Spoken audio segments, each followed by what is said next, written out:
technology. My question is, I know that how involved is Akron with the biomedical corridor, and do you have a plan to inform and include low to moderate people? Where there are computers, you can go to the websites of any of the 3 hospitals, Summa Health, Children's Hospital, Akron General, and you'll see that they have posted online most of their job opportunities, which maybe you could qualify for, or with a little bit of training you could become qualified. Last question. We have a training program, and most of the men that we service are men in the reentry program. And they have a really hard time plugging in. And that's the group of guys that I'm really talking about, the ones that are most needy and sometimes get kind of rushed off the job. And so that's, I would like to know how would that go. Any suggestions right now? Yeah, Donald, you know, that's a whole nother topic that I would love to spend some time on, because I think the reentry of people who've been in our prison systems is a major issue for cities across America today.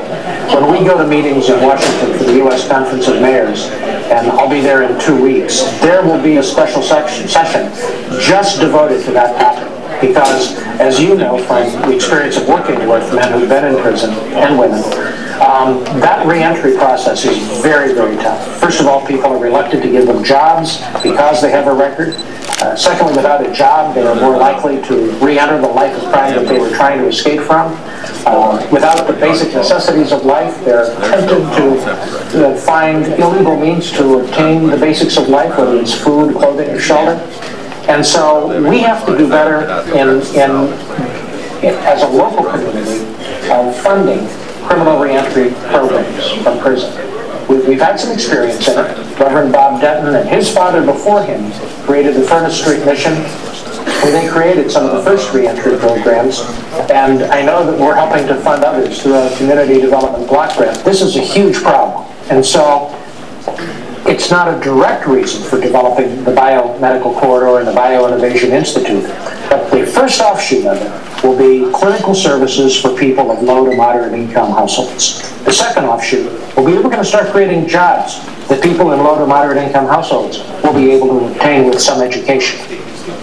Definitely, that's very interesting. So I probably will require some specialized training, and right now would be a good time to find out what kind of skill sets low to moderate income people will need to be able to benefit from this opportunity. Where would I go to plug in? With the creation of jobs, clearly there are going to be positions that someone who's had a criminal record, once they get it cleaned up and have it expunged, they probably won't face the same challenges of having a record that somebody who has a record has in getting a job in a hospital system.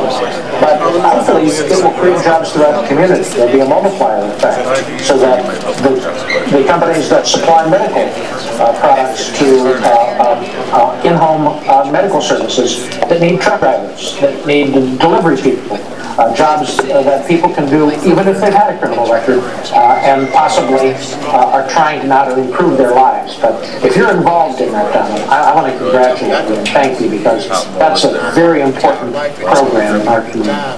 Well, I thank you for your time. I'll probably have some other questions, maybe contact your office to glean some of the information you get from the mayor's office. Okay, thank you, Donald. All right. It was nice talking to you. Nice talking to you. Overall.